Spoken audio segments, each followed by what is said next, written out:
Looks like we will get started. Thank you for joining me today. My name is Allison Knight, and I am your on-site health coach.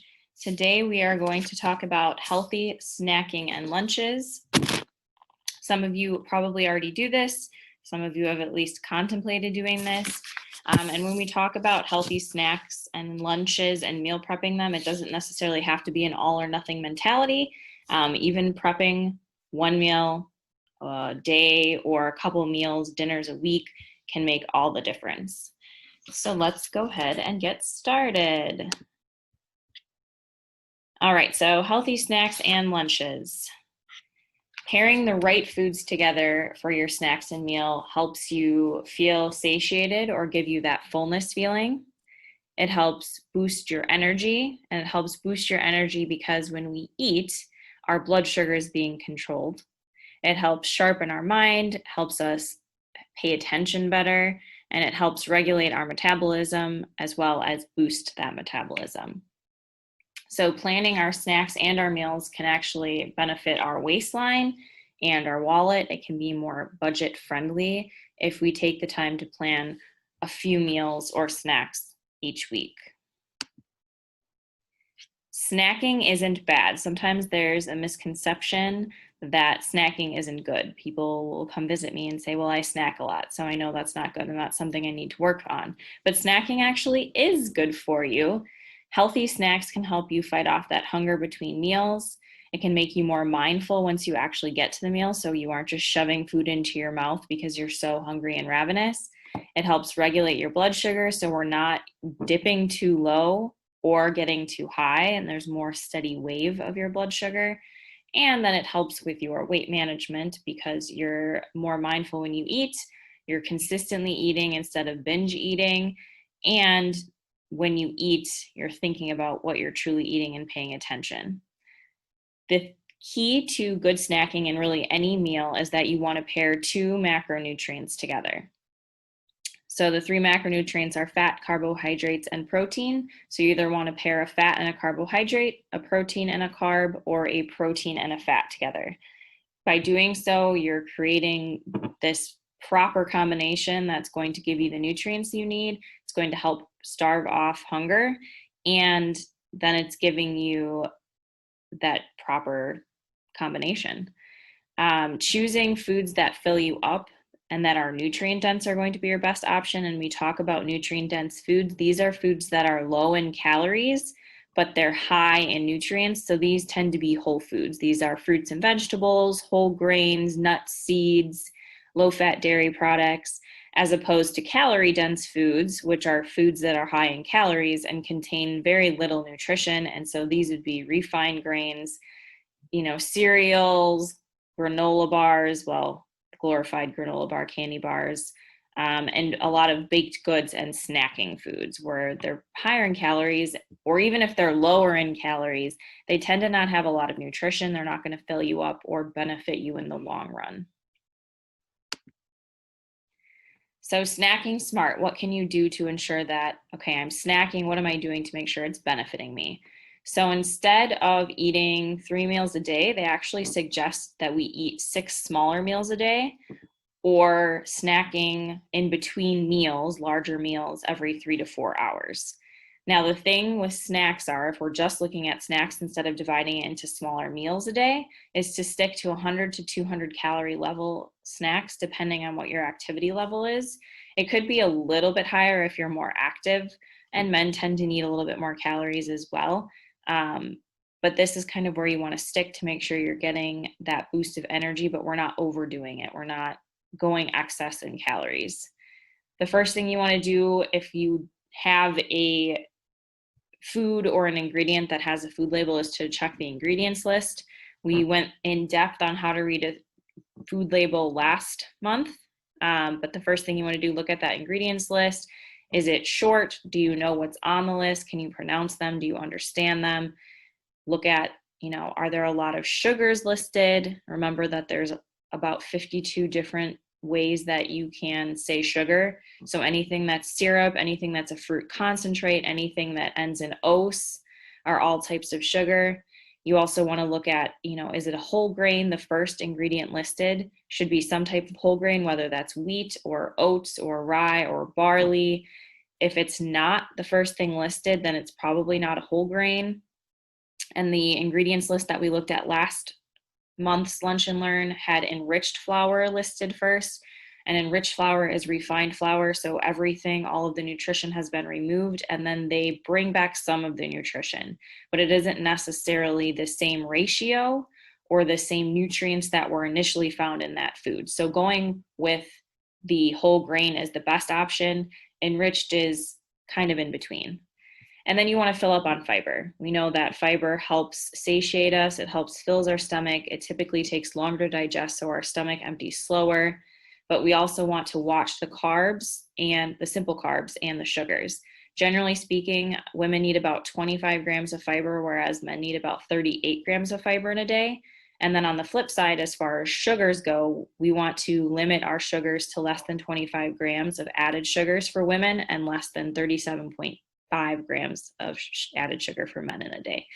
And a lot of times those granola bars or those meal replacement bars are sometimes a glorified candy bar. And even if they have, high levels of protein, they tend to have a lot of sugar. So paying attention to those when we are picking and choosing snack options. So some quick and crunchy ideas. So these are things that can be easily put together, things that can easily be meal prepped ahead of time. Celery sticks and 2 tablespoons of peanut butter makes for a good snack. You've got fiber, low in calories, and then you have that protein source. You want to go for a natural peanut butter. I know Steven makes his peanut butter, or typically does, but when we're going for a natural peanut butter, I mean not shelf-stable natural peanut butter. So regular peanut butter has hydrogenated oils in it to make it shelf-stable, because plant-based oils are generally liquid at room temperature, whereas solid peanut butter that's naturally labeled natural, so not Jif, I think Jif has it too. Skippy has the natural peanut butter that comes in the brown jar instead of the teal jar, and this jar is shelf stable because they've added palm kernel oil to it, or palm oil, and that makes it more solid, but it also contains saturated fat, one of the few plant-based oils that contain saturated fat. So keeping that in mind. Apple slices and 2 tablespoons of peanut butter is a good option. Carrot sticks with 2 tablespoons of Greek yogurt dip. Generally speaking, I feel like if you're going to eat vegetables and you need to use dip, at least you're getting the benefit of the vegetables. But the cool thing about Greek yogurt dip is that Greek yogurt contains about double the protein of a standard sour cream based dip. So you're getting more protein, you're getting more fullness from eating that Greek yogurt dip than a regular dip. Sliced bell peppers and 2 tablespoons of hummus. Again, that nutrient dense fruit or vegetable and something with some protein in it. 2 cups of popped popcorn is actually a serving. Generally, you want to either do fresh popped yourself with an air popper or on the stove, or like Skinny Pop, Boom Chicka Pop, ones that are made with less ingredients and you can control the amount of butter or oil and salt or toppings that you put on them. Things that you can add to make it tastier without the addition of salt or butter: cinnamon, a little bit of Parmesan cheese. If you want to go spicy, some chili powder. 1/4 cup of nuts is a serving size. So it's about 28 almonds. Pistachios, cashews, those ones are listed because they tend to be a little bit more nutrient dense than peanuts, and they are more heart healthy. Trying a 1/4 cup of seeds, so sunflower seeds, pumpkin seeds, flax seeds or chia seeds, but those you're probably not going to eat by themselves. 1/2 cup of roasted chickpeas, which there's actually a recipe for this, but these are super easy to make. You roast them in the oven at like 350 degrees for 15 to 20 minutes. And again, you're kind of seasoning them the same way that you might season popcorn, with chili powder or cumin or cinnamon, depending on if you want a spicy or sweet combination. And there's some protein in there.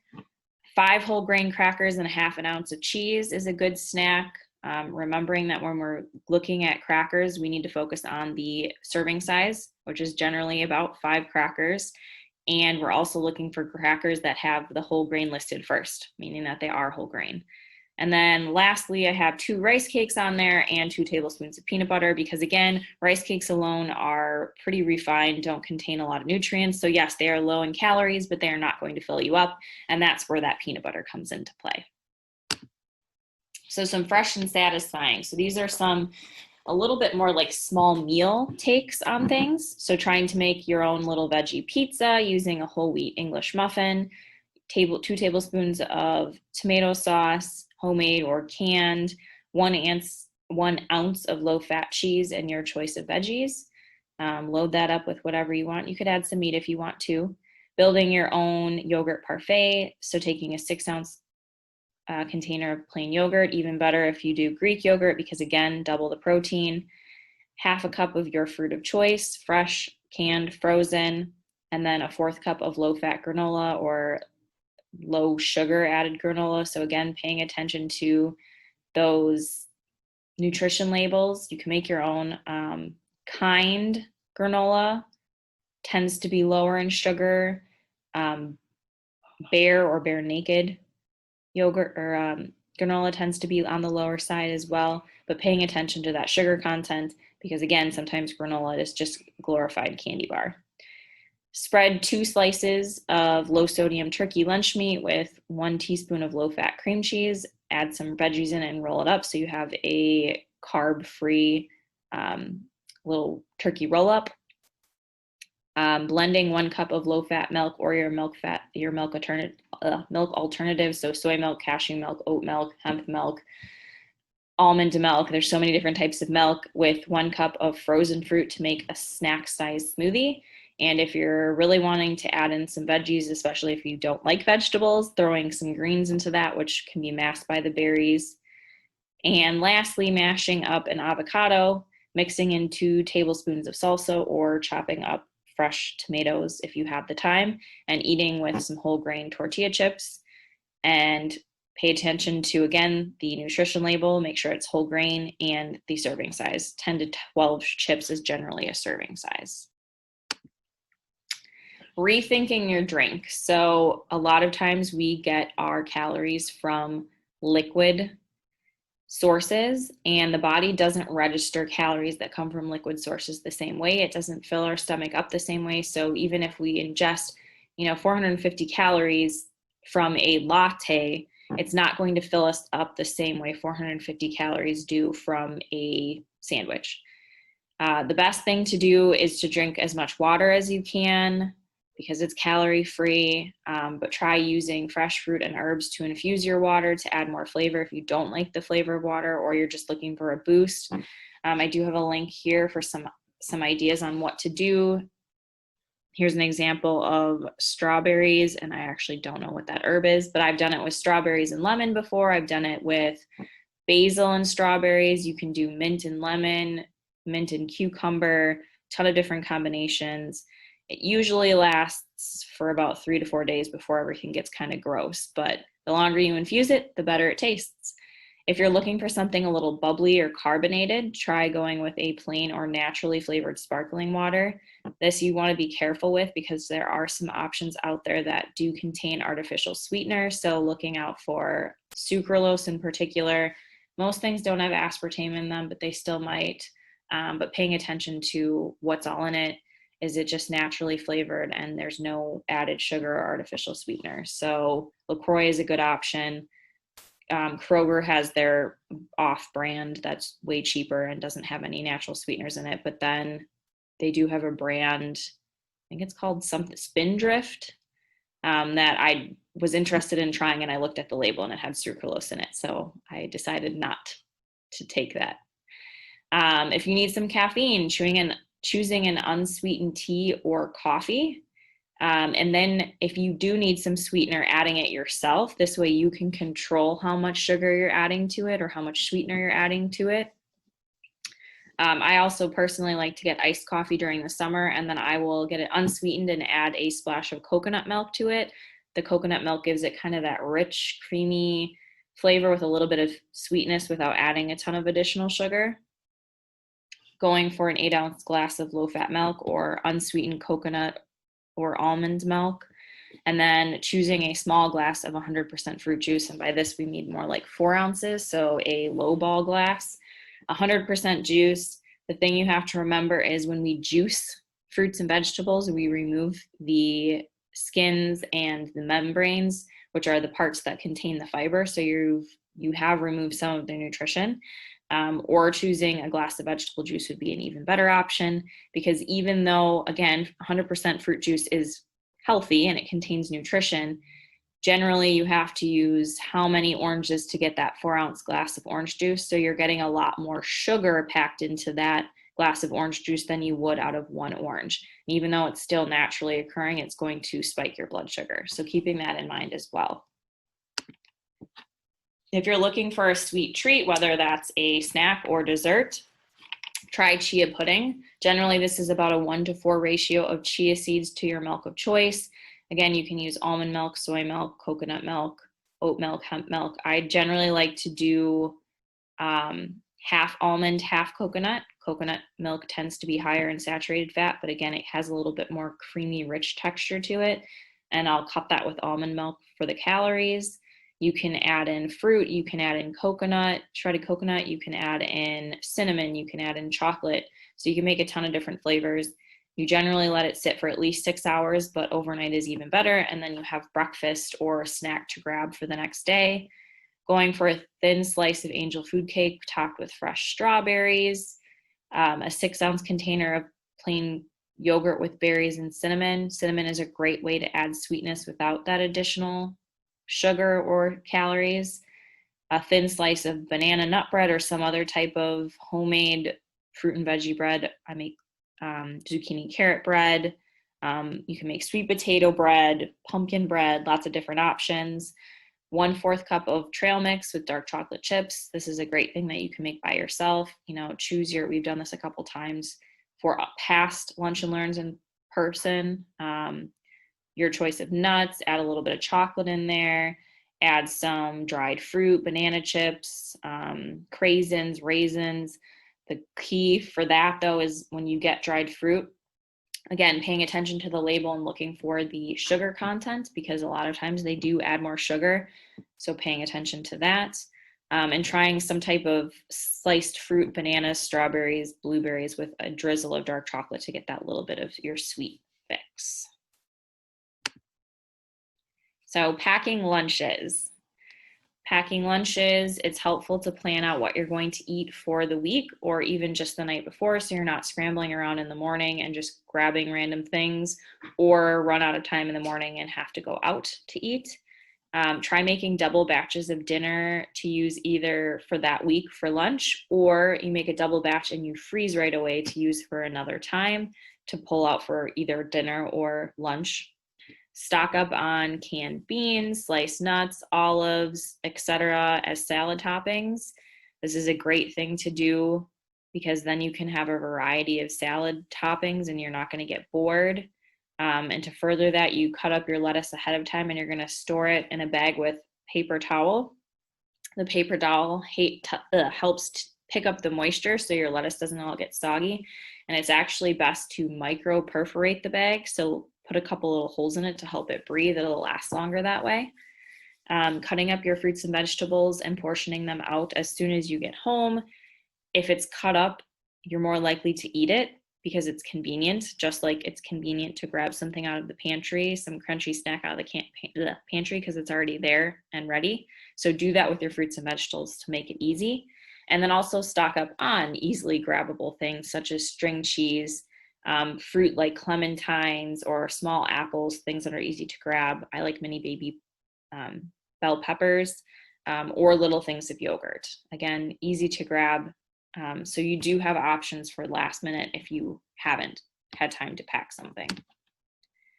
Making a smarter sandwich, choose 100% whole wheat bread. Remind yourself to check the label and see if the first ingredient listed is in fact whole grain. Another good thing to do is look at the fiber content. It should contain at least 3 grams of fiber per serving. And remember the 5-10-20 rule, where 20% of the daily value or more is a good source and 5% or less is a low source. So looking for something that contains 20% or around that for your fiber needs for the day. Going with whole wheat or corn tortillas or pita pockets, but looking for wraps that are low in saturated fat and don't contain hydrogenated oils, which again indicates that there's some level of trans fat, which we want to avoid as much as possible. Swap out the iceberg lettuce for a greener or darker lettuce. Iceberg lettuce really contains minimal nutrition. There's not much to it. So going with a romaine or an arugula or green leaf, so that darker green, or you could go with a red leaf lettuce, a cabbage. The darker colors, the purpley reds and the darker greens, are going to mean there's more nutrients in there. Also, instead of just adding tomato, switch it up. Try adding shredded carrots, sliced apples, sliced bell peppers, sprouts, cucumber. Add a variety of vegetables to boost that nutrition in your sandwich.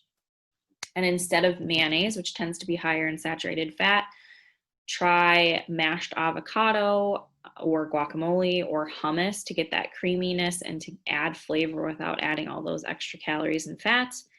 And instead of using sliced deli meat, try leftover chicken or turkey breast in place of it. You're going to cut back on the sugar, or not the sugars, the sodium, and you're going to cut back on the nitrates and nitrates that are generally found in long-lasting prepackaged deli meats and other meats like hot dogs and such. Choosing leftovers for lunch. So revamping your leftovers. Again, making big batches of homemade soups or chilies. These are super easy for lunch, especially because you can freeze them, pull them out, and they're ready to heat up for lunch the next day. Making double batches of grains, brown rice, quinoa, farro, whole wheat pasta.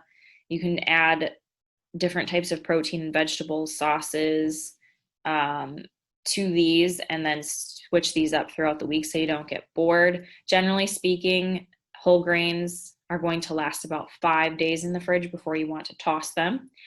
And then again, using leftover chicken or turkey or beef or whatever as your protein source in sandwiches and wraps, instead of using those highly salted deli meats. Grab and go. So again, when you don't have time and you need things that are convenient to grab, keeping fresh fruit on the counter that's easy to grab and it's there for you to see. So it's something you go for. Cutting up those vegetables as soon as you get home. Carrots, celery, bell peppers, radishes, cucumbers, having those available with a little bit of dressing or dip if you need it. Remember, Greek yogurt drip is going to give you more protein, fill you up. Pre-packaged nuts and seeds into easy snack bags. Grab snack bags. So those are things to grab for snacks or for lunch. Stocking up on string cheese, yogurt, and fruit. Hard boiling eggs for the week. Again, these are really good protein-filled snacks you can have for breakfast, lunch, or a snack. And then keeping tuna or chicken packets on hand. So these are super convenient because they're shelf stable, and in a pinch, you can put them on bread, toast. You can eat them straight out of the packet. You can eat them on a salad. They're extremely versatile, and they're going to give you a good protein source that's going to fill you up for lunch. Planning ahead. So the best thing to do is look ahead and decide, how many meals am I going to plan? Create a menu, and this can help you save time and money. You can write this down. We actually have a menu board at home. You might have a list, you might have, written down in your planner, and then checking the store's ads for specials and coupons, see what's on sale, see what you can stock up on and freeze ahead of time. Join the store's discount club for even more of a discount. Check your pantry, your refrigerator, your freezer for things that you already have, especially your pantry. How many times do we buy something and it gets moved to the back of the pantry, and even though they have long shelf lives, all of a sudden it's 4 years later and you haven't used it. But if we had used it, we would have saved money.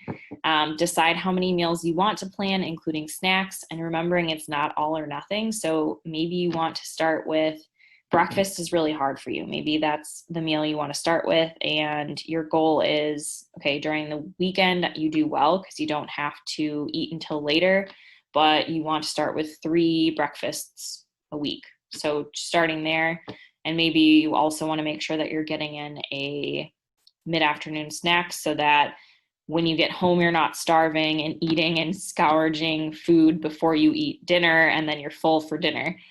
So starting there, however it works for you, you decide. Determine if you want to do double batches, and if you want to make freezer meals, that can be helpful.